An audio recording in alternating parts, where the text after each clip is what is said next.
Hi everyone, I'm Shaylin with Readly, and in today's video we're going to be talking about writing a dynamic character. Dynamic and static characters are terms often thrown around in high school English classes, so you might be familiar with them. But a dynamic character is essentially a character who changes, whereas a static character is a character who doesn't. This change could be an attitude, personality, or worldview, but essentially it's just a character who is changed by the events of the story. Now, dynamic character is often used as a stand-in for a multidimensional or a complex character, but they're not necessarily the same. You could have a character who changes but isn't really complex or nuanced, but you could also have a very nuanced character who is static. Although dynamic and complex characters often go hand in hand, they're not exactly the same. These qualities aren't the same, but they help and enhance each other. So how does one create a dynamic character? First of all is through complex character creation. Although there are some authors who like to discover their characters as they write, many authors like to plan their characters out in advance. This can be done through a variety of techniques, whether you're filling out a character profile or doing any other sort of development that you usually like to do. But what's most helpful for creating a really complex character is to get as specific as you can.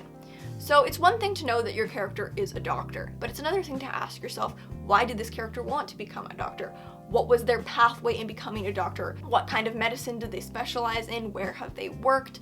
What are their relationships with their coworkers? What's their work-life balance? And get more and more into that. Some of these things will inform details of their life, such as where they work and what hours they work and who they work with, whereas others will really inform their character psychology, such as why they decided to go into medicine and what it means for them. Goals are also one of the most important aspects of a well-rounded and dynamic character. A goal gives your character something to pursue, so this isn't just going to be the engine of the story, but it's going to give your character an avenue for change. A character's fight and struggle to achieve their goal propels the plot, but it also evolves the character and makes them more sympathetic. It's much easier to relate to and root for a character who's actively trying to achieve their goal, rather than one who doesn't really care about anything. Flaws are also an important part of creating a dynamic character because they give your character something to overcome or potentially fall into.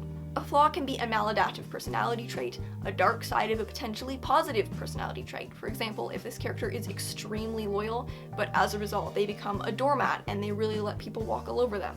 Or it could be a flawed worldview. What's ideal is if we can see the character's flaws preventing them from achieving their goal. This gives them something they have to overcome in order to achieve what they most want, and this is really going to propel your character's change. Your character is now being forced to grow and change in order to seek what they want. This also gives your story much more emotional impact, because it means the events of the story are going to have a profound effect on the character's life, rather than something they can kind of just walk in and leave by the end and not really be changed by it. Considering this effect between goal and flaw, this is how you can show your character's change in the actual events of the story. With this relationship between flaw and goal, we can see the character's arc through the plot's progression, because the conflict is going to be both changed and challenged, and potentially overcome by the character's flaw and goal. However, there are situations where characters don't experience a drastic change, and this is actually what makes them such interesting characters.